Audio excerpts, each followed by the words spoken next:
So you lost a loved one to cancer too? I understand. I've been there, I've done it, and I wrote a book about it.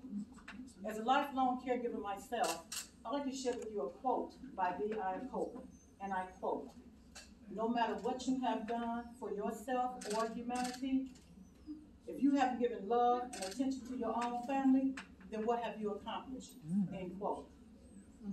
My fiance and I, we met, we fell in love, we got engaged, we moved in together, and then, boom. What was the boom, you asked? The boom was he was diagnosed with stage 4 stomach cancer.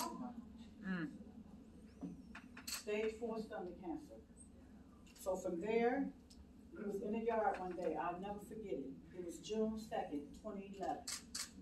He had this sudden, sharp abdominal pain. I took him to the ER. We get to the ER. The doctor ordered a battery of tests, one being a blood panel test. The other was an ultrasound of his abdomen. The results come back from the blood test, and it showed that his hemoglobin was 6.0, which was critically low. He had to receive 2 units of packed red blood cells. That was successfully given. As we continued to wait on the results from the imaging test, it came back. A specialist come in, a cancer specialist doctor.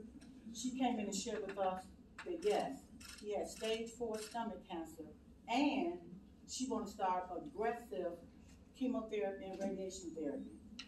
But let me share with you what aggressive meant to me.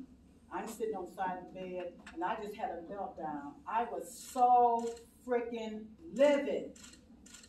To hear this, she could have said anything but cancer, anything but the C word. As I was sitting on the side of the bed, I just shared with him, you know what? We're going to get through this. But in the process of even thinking about getting through this, I just heard aggressive and what she had to do. So once she told him all of this, we got everything together, and we went into prayer. As we finished with prayer, I turned to him, and I just shared with him, we're going to get through this, we're going to have prayer. And as we come out of prayer, there's a young man standing at the door, ready to take him up to the medical floor. As we go to the medical floor, not even 1 hour while we was on the floor, here's the cancer surgeon. He comes in and shares that he would like to perform surgery. They exchange information. My fiance agreed to it. 3 days later, he's in surgery. The surgery was a success.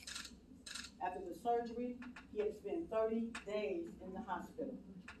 30 days in the hospital? You're going to have the best time of our life, because we had to eat together, we had to sleep together, we had to walk together, we had to pray together. We did everything together as a family for those 30 days. Once he got discharged from the hospital, we had to set him up for outpatient therapy. Nevertheless, he didn't want to do it, but guess what? He chose to do it. It was an informed consent. He signed it, and he did it. Now, let me just share with you how horrific that experience was. We've set it up for the cancer doctor to go in. Okay. Now, let me just say something real quick, Sherelle. There's one thing I want you